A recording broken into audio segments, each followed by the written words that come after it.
सो hi everyone, मेरा नाम है नमित कपूर और मैं आप सबका स्वागत करता हूँ वन स्टॉप एमसी की एक नई, एक शानदार और एक कमाल वीडियो में।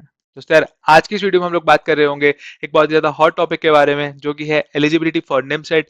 यार, इस वीडियो को मैं एक बार पहले ही बना चुका हूँ, पर उसके बाद भी बहुत सारे बच्चों को बहुत सारे डाउट्स थे। और साथ ही साथ यार, अभी निमसेट की एलिजिबिलिटी रिसेंटली चेंज हुई है, हम 2022 के बाद देख पा रहे हैं। तो यार, जितने भी चेंजेस हुए हैं वो क्या क्या हैं, और इवन जो बच्चों के बहुत सारे डाउट्स थे कि भैया 10th और 12th के मार्क्स काउंट होते हैं या नहीं होते हैं, भैया बैकलॉग होने से कोई फर्क पड़ता है या नहीं पड़ता है, या भैया SC ST कैटेगरीज या EWS OBC कैटेगरीज को क्या डिफरेंट मेजर्स लेने पड़ते हैं, कौन कौन से फॉर्म फिल करने पड़ते हैं। तो यार, इन सारी बातों को हम लोग बहुत डिटेल में डिस्कस करने वाले हैं। और यार, आप सबका जो मेजर डाउट है कि भैया जो हमारी परसेंटेज ऑफ मार्क्स देखे जाते हैं, वो भैया बेस्ट ऑफ हमारे सब्जेक्ट्स पे देखे जाते हैं या टोटल पे देखे जाते हैं, इसको डिस्कस करेंगे। और जो एक और डाउट रहता है बच्चों का कि भैया मैथ्स का और स्टैटिस्टिक्स का एक सब्जेक्ट होना चाहिए, तो भैया मेरे पास ये मैथ्स का सब्जेक्ट नहीं है, तो क्या मैं एलिजिबल हूँ या नहीं हूँ। तो इन सारे डाउट्स को बहुत ही डीप में डिस्कस करेंगे। तो स्टार्ट करते हैं इस वीडियो को बिना किसी देरी के। तो सबसे पहला डाउट यार जो बच्चों के पास रहता है निमसेट एलिजिबिलिटी को लेकर, सबसे बड़ी जो कंफ्यूजन बच्चों के पास एक रहती है वो होती है कि भैया क्या मेरे 10th एंड 12th के मार्क्स निमसेट एलिजिबिलिटी में देखे जाते हैं कि भैया मेरे को 10th एंड 12th में 60% से ऊपर मार्क्स चाहिए ही चाहिए कि मेरे को निमसेट के लिए एलिजिबल होना है। तो भैया निमसेट के क्राइटेरिया में कोई ऐसा क्राइटेरिया नहीं है जहां पे आपको एलिजिबल होने के लिए 10th 12th के मार्क्स देखे जाएं। यहाँ पे सिर्फ आपके ग्रेजुएशन के मार्क्स देखे जाते हैं। तो बहुत सारे बच्चों को डाउट रहता है कि क्या मेरे 10th एंड 12th के अंदर अगर कम मार्क्स हैं तो क्या मेरे को कोई दिक्कत होगी। तो भैया निमसेट एग्जाम देने में आपको कोई दिक्कत नहीं होगी। हाँ, प्लेसमेंट के टाइम पे आपको कुछ प्रॉब्लम्स हो सकती हैं, क्योंकि बहुत सारी कंपनीज जो हैं वो एक अपर कैप लगाती हैं ताकि भैया वो बच्चों को ऑनलाइन टेस्ट से पहले थोड़ा सा जो निकाल सकें। तो उसके अंदर आपके भैया कुछ 60 मार्क्स वो अलग अलग कंपनी पे डिपेंड करता है। अगर आपको इसके लिए वीडियो चाहिए कि भैया प्लेसमेंट स्टार्ट किस कंपनी के कैसे रहते हैं, तो उसके ऊपर मैं वीडियो बना के लाऊंगा। बट निमसेट के लिए आपके 10th एंड 12th की परसेंटेज बिल्कुल भी मैटर नहीं करती है। तो इसके बाद हम लोग आगे बढ़ते हैं कि भैया ग्रेजुएशन में, तो भैया ग्रेजुएशन में हमारे पास कितने मार्क्स होने चाहिए। तो अगर मैं ग्रेजुएशन की डिस्कस करूं, तो जितने भी बच्चे एक जनरल कैटेगरी के अंदर अबव 60% मार्क्स सिक्योर करते हैं, और या फिर हम बोले 6.5 CGPA upon a 10 point scale, ठीक है, ये हो गया हमारे जनरल कैटेगरी के बच्चों की बात। और जिनको चाहिए 60% ऑफ द मार्क्स एग्रीगेट में, अगर वो परसेंटेज को फॉलो करते हैं या कुछ के कॉलेज जैसे CGPA को फॉलो करते हैं, तो उनको 6.5 CGPA से ऊपर मार्क्स चाहिए अगर उनको एलिजिबल होना है। सिमिलरली अगर मैं यहाँ पे बात करूं SC कैटेगरी और ST कैटेगरी की और PWD कैटेगरी की, तो भैया उनको 55% मार्क्स चाहिए और 6.0 CGPA चाहिए। भैया यहाँ पे आप ध्यान से नोट कर लो, यहाँ पे लिखा हुआ है SC category, ST category and PWD category. यहाँ पे EWS कैटेगरी के बारे में और हमारी OBC कैटेगरी के बारे में कोई भी मार्क्स रिडेम्पशन नहीं है। ये जो 5% मार्क्स की रिडेम्पशन या 0.5 CGPA की रिडेम्पशन दी गई है, ये सिर्फ SC ST और PWD कैंडिडेट्स को मिलती है। बहुत सारे बच्चे कंफ्यूज होते हैं कि भैया OBC और EWS के बच्चों को भी क्या ये फैसिलिटी मिलती है। तो भैया ऐसा बिल्कुल नहीं है। और ये सारी बातें मैं आपको निमसेट 2024 के ऑफिशियल वेबसाइट के अंदर जो ब्राउजर दे रखा है उससे बता रहा हूँ, तो आप जाके इन चीजों को वहां पे मैच करके चेक कर सकते हैं।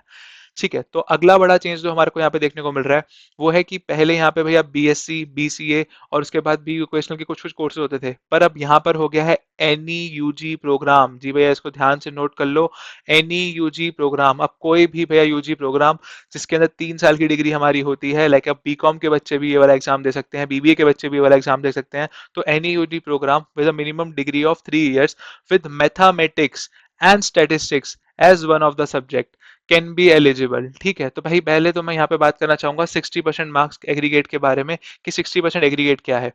तो 60% मार्क्स एग्रीगेट में क्या होता है कि यार देखो, हमारे पास बहुत बार ऐसा रहता है कि हमारे पास कुछ इलेक्टिव सब्जेक्ट्स होते हैं, राइट। तो उन इलेक्टिव सब्जेक्ट्स के अंदर क्या होता है कि भैया हमारे कभी कभी तो नंबर अच्छे आते हैं, कभी कभी नंबर नहीं भी अच्छे आते हैं, या फिर हमारी कुछ यूनिवर्सिटीज में एक्स्ट्रा सब्जेक्ट्स भी होते हैं।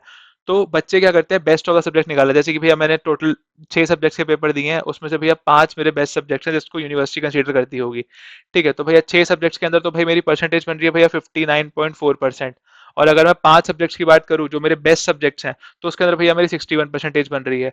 तो यहाँ पे एग्रीगेट का मतलब ये है कि भैया अगर आपने जितने भी पेपर दिए हैं, चाहे वो आपका इलेक्टिव सब्जेक्ट हो, ऑप्शनल सब्जेक्ट हो, एक्स्ट्रा सब्जेक्ट हो, सबके सबके मार्क्स काउंट होंगे। यहाँ पर ऐसा बिल्कुल भी कोई क्राइटेरिया नहीं है कि आप अपने बेस्ट मार्क्स दिखा सकते हो, क्योंकि भैया अगर इस बच्चे के लिए अगर हम लोग बात करें कि एक बच्चे ने जैसे 6 सब्जेक्ट के पेपर दिए, तो भाई अगर हम बेस्ट ऑफ 5 की बात करें तो बेस्ट ऑफ 5 के अंदर तो 61% ला रहा है। पर अगर हम सारे सब्जेक्ट्स को मिलाएं, उसके प्रैक्टिकल्स को, उसके इलेक्टिव्स को, या उसका कोई ऑप्शनल सब्जेक्ट हो सकता है, तो उसके 59.4% बन रहे हैं।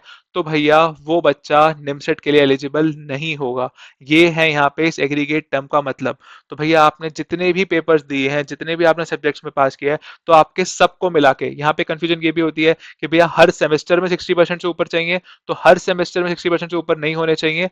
पर मान लो अगर किसी 2 सेमेस्टर में कम भी रह जाते हैं, 58 ले जाते हैं, 55 रह जाते हैं, पर ओवरऑल 3 साल का मिला के, ओवरऑल 3 ईयर्स का मिला के, यानी कि 6 सेमेस्टर्स का टोटल मिला के आपका जो एग्रीगेट है वो 60% से ऊपर बनना चाहिए जनरल कैटेगरी में, या 6.5 सीजीपीए से ऊपर बनना चाहिए जनरल कैटेगरी में। एंड बाकी हमारी जो SC ST और PWD है उनके लिए 55% और 6.0 सीजीपीए का ऊपर बनना चाहिए। तो आई गेस ये एग्रीगेट क्या है, ये एग्रीगेट आपको अच्छे से क्लियर हो गया होगा, राइट? ठीक है। तो अब मैं यहाँ पे बात करता हूँ भैया, ये अगला डाउट जो हमारा आता है कि भैया ये तो मेरे को समझ आ गया कि कोई भी यूजी डिग्री अब मेरी एलिजिबल है जो 3 साल की होगी, पर ये मैथमेटिक्स और स्टैटिस्टिक्स, भैया मेरे पास तो ये सब्जेक्ट ही नहीं है। तो भाई मैं आपको यहाँ पे बता दूं कि आप सबके पास ये सब्जेक्ट होता है। बहुत सारे भैया BCA वाले बच्चों का डाउट आता है कि भैया मेरे पास तो कोई मैथ्स का सब्जेक्ट ही नहीं है, या बहुत सारे BSc वाले बच्चे बोलते हैं ये चीज कि हमारे पास सब्जेक्ट नहीं है। तो मैं आपको बता दूं यहाँ पे भैया आप पढ़ते होंगे BSc के सेकंड ईयर में, फर्स्ट ईयर में सॉरी, सेकंड सेमेस्टर के अंदर डिस्क्रीट मैथमेटिक्स का एक सब्जेक्ट, कि भैया डिस्क्रीट मैथ्स में पढ़ता हूँ।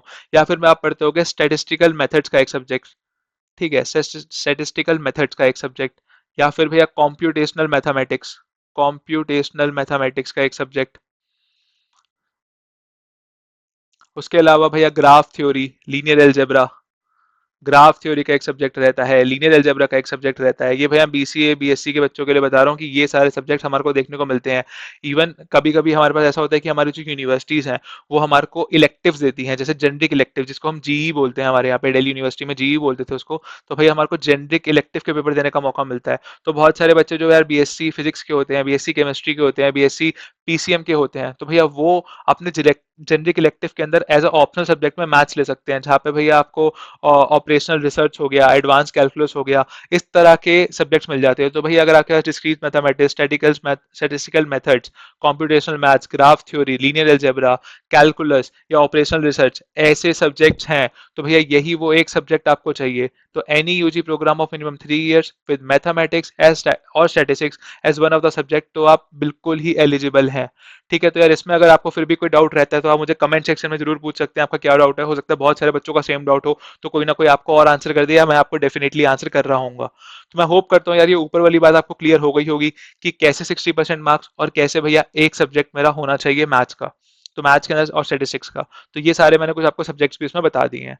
तो उसके अलावा भैया BE और BTech, तो वैसे आपको बता रहा था कि यार MCA इस समय बहुत ज्यादा पॉपुलैरिटी गेन कर रहा है। इवन अभी हम देख रहे हैं कि IIIT भोपाल ने भी MCA का कोर्स शुरू कर दिया है, NIT पटना स्पेसिफिक डोमेन में MCA का कोर्स लेकर आई है। तो यार कुछ बच्चे जो अच्छी जगह से BE या BTech नहीं कर पाते, या उनको एक अच्छा आगे जॉब नहीं मिल पाता, या एक अच्छा प्लेटफॉर्म नहीं मिल पाता आगे, तो वो लोग भी यार MCA के लिए एलिजिबल हैं, और वो लोग भी MCA कर सकते हैं अगर उनकी डिग्री किसी यूनिवर्सिटी या इंस्टीट्यूट से रिकॉग्नाइज्ड है।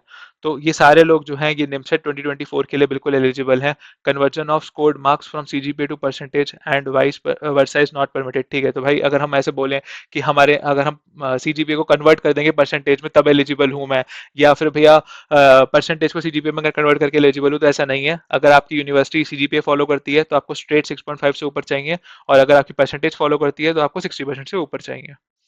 तो मैं होप करता हूँ कि सब आपको क्लियर होगा। अब मैं चलता हूँ भैया अगले टॉपिक के ऊपर कि भैया हमारे पेपर नहीं हुए। जैसे अगर मैं बात करूँ भैया बिहार के कुछ कॉलेजेस की, तो वहां पे जो रिजल्ट है वो लेट ही आता है। मतलब इवन ऐसा ऐसा होता है कि 6 सेमेस्टर का रिजल्ट हमारे निमसेट के फर्स्ट सेमेस्टर जब चल रहा होता है तब उनको 6 सेमेस्टर के पेपर देने पड़ते हैं, या फिर 6 सेमेस्टर का रिजल्ट तब आ रहा होता है। तो यार ऐसे कैंडिडेट्स जो कि अभी अपियरिंग कैंडिडेट्स हैं, ठीक है, जो मतलब इसी साल अपने BSc के थर्ड ईयर में प्रिपरेशन कर रहे हैं और साथ ही में इसी साल पेपर देंगे, तो भैया वो लोग भी इस एग्जाम को दे सकते हैं। पर उनको यार एक प्रूफ देना पड़ता है। तो वो प्रूफ क्या होता है कि भाई तुम्हारे पास एक एक्सेंचर का फॉर्म होता है, जो कि अभी आपका जो निमसेट का फॉर्म है, निमसेट के फॉर्म के नीचे ही आपको मिल जाता है कि भाई आपको एक्सेंचर का एक फॉर्म भरना होता है, जिसमें आपके हेड ऑफ द इंस्टीट्यूट या आपके जो भी HOD हैं, जो भी आपके प्रिंसिपल हैं, जो भी हैं, वो साइन करते हैं कि हाँ भैया ये हमारा बच्चा है, ये हमारी यूनिवर्सिटी से पढ़ रहा है, हमारी यूनिवर्सिटी का जो रिजल्ट है वो थोड़ा लेट आएगा, तो जब भी रिजल्ट आएगा वो आपको वो लाके वो डॉक्यूमेंट देगा। तो एक ऐसे एक एक्सेंचर का फॉर्म फिल किया जाता है। तो आप वो वाला एक्सेंचर का फॉर्म सबमिट करके आप भैया बिल्कुल एलिजिबल हो जाते हो अपने 2024 के निमसेट एग्जाम के लिए। तो बहुत सारे बच्चे ये पूछ रहे थे कि भैया जब तक मेरा वो अगला एग्जाम होगा तो तब तक क्या मैं निमसेट के लिए एलिजिबल हूँ? तो भैया बिल्कुल एलिजिबल हो। ऐसी में यार बच्चे बहुत सारे सवाल पूछते हैं एक बैकलॉग्स का, कि भैया मेरे बैकलॉग्स हैं, तो भैया आप अपने बैकलॉग्स को भी क्लियर कर सकते हो। अगर आपका भैया जब आप निमसेट के लिए अपीयर हो रहे हो तब तक भी कोई बैकलॉग है, पर आप उसको निमसेट के अंदर काउंसलिंग शुरू होने से पहले तक उस बैकलॉग को क्लियर कर लेते हो, 6 सेमेस्टर तक अपने आप उन बैकलॉग्स को सारे क्लियर कर लेते हो, तो आप बिल्कुल एलिजिबल हो। पर ऐसा कोई बच्चा है भैया जिसके 6 सेमेस्टर के एंड होने पर भी बैकलॉग क्लियर नहीं हो रहे हैं, तो भैया वो वाला बच्चा यहाँ पे एलिजिबल नहीं होगा। ठीक है। तो यहाँ पे भैया साफ साफ लिखा हुआ है कि कैसे आपको करना है, बाकी इसके ऊपर जब भी डिटेल आएगा, क्योंकि ये आपको अभी नहीं करना पड़ता, ये at the time of counselling and admission होता है। तो मैं होप करता हूँ आपको ये चीज़ क्लियर होगी। नहीं है तो भैया आप फिर भी मुझसे कनेक्ट कर सकते हो लिंक्डइन पे, टेलीग्राम पे, या कमेंट सेक्शन में पूछ सकते हो कि कैसे ये फॉर्म्स को फिल करते हैं। मैं एक डेडिकेटेड वीडियो ले आऊंगा। ऑलरेडी मैं पहले भी इस पर डेडिकेटेड वीडियो ला रखा हूँ, जहाँ पे भैया जो डॉक्यूमेंट्स मैंने सबमिट करे थे अपने एडमिशन के टाइम पे, उन पे वीडियो बनाई थी, आप उसको भी जाके देख सकते हो। इवन लोन प्रोसेस कैसे लेते हैं उसके ऊपर भी एक वीडियो चैनल के ऊपर पड़ी हुई है, तो आप जाके उन सारी वीडियोस को चेकआउट कर सकते हो। मैं होप करता हूँ भैया ये जो चीज़ है, ये डाउट है बच्चों को क्लियर हो गया होगा, क्योंकि बहुत सारे बच्चे इसको हर बार फेस करते हैं कि भैया मैं अपियरिंग स्टूडेंट हूँ, मेरा अभी 5th सेमेस्टर का रिजल्ट नहीं आया, 6 सेमेस्टर का रिजल्ट नहीं आया, तो मैं क्या करूंगा। तो वहां पे आप ये एक्सेंचर वाला फॉर्म भर के दे सकते हैं। इसके बाद भैया एक और बहुत ज्यादा कॉमन क्वेश्चन रहता है गैप ईयर का, कि भैया मेरा 10th और 12th के बाद ग्रेजुएशन के अंदर 1 से 2 साल या इवन 3 साल तक का गैप है, तो भैया क्या इस गैप से कोई दिक्कत आएगी। तो भैया निमसेट का एग्जाम देने में आपको गैप से कोई दिक्कत नहीं आएगी। हाँ, प्लेसमेंट में आपके गैप का रीजन जरूर पूछा जा सकता है, पर निमसेट के बाद अंदर आपको कोई गैप का रीजन नहीं पूछेगा, चाहे आपका 10th-12th के बाद ग्रेजुएशन के अंदर कोई गैप हो, या ग्रेजुएशन के बाद 1-2 साल का गैप हो आपका निमसेट एग्जाम को देने में, इस गैप ईयर से कोई भी फर्क नहीं पड़ने वाला है। ठीक है। तो मैं होप करता हूँ यार आप सबको ये एलिजिबिलिटी क्राइटेरिया समझ आया होगा। तो यार अब बात आती है उन बच्चों की जो कि यार ओपन यूनिवर्सिटी से अपनी बीसीए या बीएससी या कोई भी और कोर्स कर रहे हैं, तो वो कैसे एलिजिबल हो सकते हैं। तो स्टूडेंट्स हु हैव कंप्लीटेड और completing bachelor degree program of minimum 3 years, बाकी मैथमेटिक्स और statistics one of the subject तो होना ही चाहिए। कौन से सब्जेक्ट्स हैं ऊपर मैंने आपको बता दिया है। From open universities are eligible to apply to the provided program, सिर्फ तभी जब भैया उनकी जो यूनिवर्सिटी है वो यूजीसी या एआईसीटीई अप्रूव्ड होनी चाहिए एंड डिस्टेंस एजुकेशन काउंसिल। तो अगर आपकी जो यूनिवर्सिटी है डिस्टेंस लर्निंग वाली वो इन सारे बोर्ड से अप्रूव्ड है, तो भैया आप लोग भी एलिजिबल हैं। और एलिजिबिलिटी का क्राइटेरिया फिर से वही रहेगा भैया, 60% मार्क्स और 6.5 CGPA for open category of the students, और 55% मार्क्स और 6.50 CGPA फॉर हमारा SC ST and PWD students. तो भैया अब एक और बात आती है कि वो बच्चे जो कि 60% और 55% नहीं ला पा रहे हैं, कि भैया हमने तैयारी करनी है, हमारे को एमसीए का एग्जाम देना है, पर हम निमसेट के लिए एलिजिबल नहीं है, तो वो लोग क्या करें। तो भैया वो लोग, हमारे पास और भी बहुत सारे अच्छे एग्जाम्स हैं, जैसे कि भाई हमारा CUET का एग्जाम है, जिससे आपको अलग अलग यूनिवर्सिटी से BHU DU और अच्छी यूनिवर्सिटीज मिल सकती हैं। IP यूनिवर्सिटी का एग्जाम है, जिससे आपको भैया दिल्ली के कुछ बेस्ट कॉलेजेस मिल सकते हैं एमसीए के लिए। और उसके बाद हमारा महाराष्ट्र MCA CET, ये बहुत ही अच्छा एक एग्जाम है, इसकी पॉपुलैरिटी भी भैया पिछले कुछ सालों में बहुत ही ज्यादा बढ़ी है। तो आप ये सारे दे सकते हैं। इनकी जो एलिजिबिलिटी है वो जनरल कैटेगरी के लिए 55% है, और SC ST कैटेगरी के लिए भैया 50% है। तो जो बच्चे भैया ऊपर वाला ब्रैकेट फुलफिल नहीं कर पा रहे हैं, वो इन एग्जाम्स को दे सकते हैं। महाराष्ट्र CET MCA के लिए भी भाई मैंने डेडिकेटेड वीडियो बना रखी है कि उसके लिए आप कैसे एलिजिबल होते हो, क्या क्या आपको चाहिए होता है। IPU के लिए भी इवन मैंने बना रखी है। CUET पे अगर आपको ऐसी वीडियो चाहिए हो एलिजिबिलिटी की डिटेल में, तो वो मैं बना दूंगा। यार अब आपके पास परफेक्ट टाइम है, क्योंकि आपका निमसेट का फॉर्म भी ओपन हो चुका है 6 मार्च को, तो आप निमसेट का फॉर्म भर सकते हैं। 20 अप्रैल तक को आपको निमसेट का फॉर्म भरने की डेट है। मैं होप करता हूँ कि जितने भी डाउट्स बच्चों के थे वो मैं सारे बताया होऊंगा। और यहाँ पे यार बच्चों को एक और भी डाउट आता है फीस को लेके, कि भैया कुछ फीस का रिडम्पशन मिलता है क्या SC ST स्टूडेंट्स को। तो यार हाँ यार, तो कुछ कॉलेजेस में ST ST और PWD कैटेगरीज के जो स्टूडेंट हैं उनको फीस में कुछ ट्यूशन फीस के ऊपर कंसेशन मिलती है, तो उनको पूरी ट्यूशन फीस नहीं भरनी पड़ती, उनको कुछ 50% तक मतलब ऐसा एक्सटेंशन मिल जाता है, तो उनको थोड़ा कम फीस देना पड़ता है।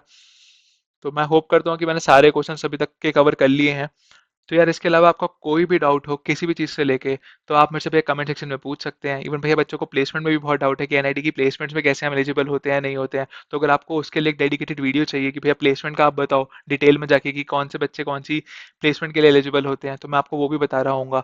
इसके अलावा कोई भी आपको और डाउट्स रहते हैं तो आप मुझसे भैया लिंक्डइन टेलीग्राम इंस्टाग्राम पे कनेक्ट कर सकते हो। इवन कमेंट सेक्शन में भी आप अपने डाउट्स पूछ सकते हो, मैं आपकी हेल्प करूंगा। इवन बाकी बच्चों के भी अगर कॉमन डाउट्स होंगे तो वो कमेंट सेक्शन में सॉल्व हो रहे होंगे। तो इसी के साथ मैं होप करता हूँ यार आप सबको ये वीडियो बहुत अच्छी लगी होगी। अगर आपको ये वीडियो अच्छी लगी है तो मेरे एफर्ट्स के लिए लाइक जरूर कर देना इस वीडियो को। All the best everyone, take care, bye bye. I know you told your friend you're not okay. And tell me what's wrong and why you never said you felt that way. And guess you're trying to stay strong and fake.